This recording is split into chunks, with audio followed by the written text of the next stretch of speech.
What's going on? It's Brian Gubernick, and thank you for joining me today at the No Days Off podcast, where we believe that every single day brings a new opportunity to get better. Better at business, better at health, better at relationships, just better at life.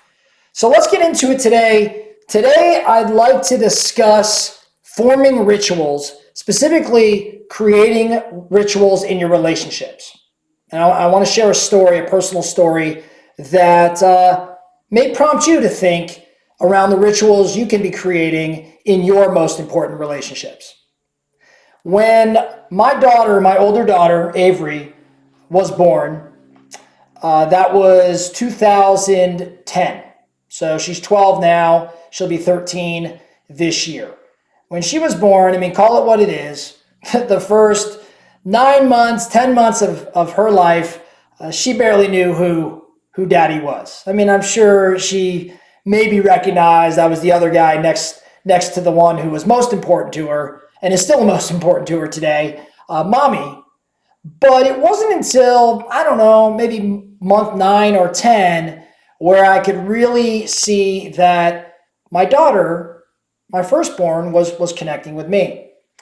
And at that time, my business coach, who is still the same coach I have today, Mike had said to me as I was sharing with him how neat it was that my 9 or 10 month old was now really connecting with me. Mike had said, "Well, Brian, have you formed any rituals with your daughter?" I said, "Rituals? What do you mean?" He said, "Well, you know exactly what the definition of ritual is. Are you doing something regularly with her week after week or day after day or month after month that over the course of time becomes a standard? It becomes the expectation. Are you doing anything?" And I said, "Mike, she's 9 months old. She's 10 months old. She doesn't know what's going on." And he said, "Maybe she doesn't, but you do. And if you build the habit now, as she gets older and she knows a little bit more about what's going on, well, she's going to value that." And so Mike challenged me with my young daughter, my baby daughter at the time, to create some sort of ritual. So a few months later, she's just over 1 year old at this time, and she's moving around and she's starting to walk and she's able to spend more time with just me and isn't so dependent on her mom. My first ritual, what I did, because Mike really forced my hand and said I had to, I'm like, what can I do with my daughter? So I started taking her to Whole Foods every Sunday. And I started taking her to get a green juice, of all things. So I'd put her in the cart.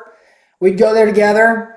She couldn't really talk, but she knew that if I got a green juice, she wanted some sips. And like a knucklehead father, I learned that there's probably a little too much green juice you can give a 1 year old. I learned that one the hard way. But that became our thing. And for the next several months, if not year plus, every weekend, Avery and I would go to Whole Foods. Now I'll fast forward over the course of time, when Avery got old enough, that what started as the ritual of getting a green juice at Whole Foods became date night. And that date night still exists today, where I have a one-on-one dinner with my 12-year-old daughter. I do the same for my 10-year-old, and I do the same for my wife. Now, the important thing here is not that I'm doing anything right, but when I think back to being a kid, I say to myself often, gosh, or I'll say to my brother, remember when we used to do such and such all the time? Remember when Dad used to take us to do whatever it is all the time? The reality is, he probably didn't take us there all the time. He probably only took us to that restaurant or took us to that game or took us to that activity 3, 4, 5 times. But in my mind, now I'm 44 years old. When I'm remembering back when I was 8, it was all of the time. And I look back at those times. Again, to me, it seemed weekly, but it was probably just a few times. I look back and I look very fondly on those times. I remember certain things that may or may not have occurred. And that ritual that my father created, and I don't know if he was purposeful in doing it, but that ritual without question deepened my relationship. And so for me, it's manifested today into this date night with my daughters, which gives an opportunity for me to converse with them. And it's a little bit more interesting today because they drive the conversation today versus what used to happen just a few years ago when I was driving the conversation. And you know what? Some days there may not even be conversation. And that's okay. That's okay because of the ages they're at. If they're just hanging with dad and they're willing to share some things now and again, the ritual is successful. So in conclusion, the focusing question for you, specifically for your relationships, do you have any rituals in those relationships? If so, how could you get even more out of those rituals? Maybe you go to the park together on a daily or weekly basis. Maybe you go to a specific restaurant. Maybe there's date night in your, I don't know what it may be, but how can you get a little bit more out of those opportunities? An example, date night should be planned. That's my coach telling me. It's not me telling you. Date night should be planned. You don't just hop in the car and say, what do you feel like eating tonight? Well, I don't know. What do you feel like having? See, that's not planned. That lacks intent. So if that's you, how could you bring more order and structure to your date night to make it more meaningful?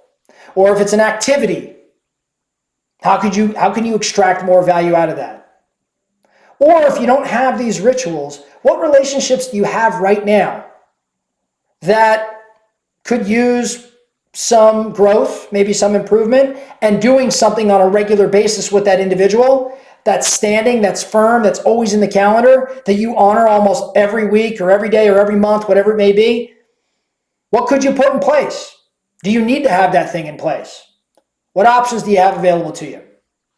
That's all I have for you today. Hopefully you found some value in that conversation, because at the No Days Off podcast, every single day brings a new opportunity to get better. So let's get after it. Thank you.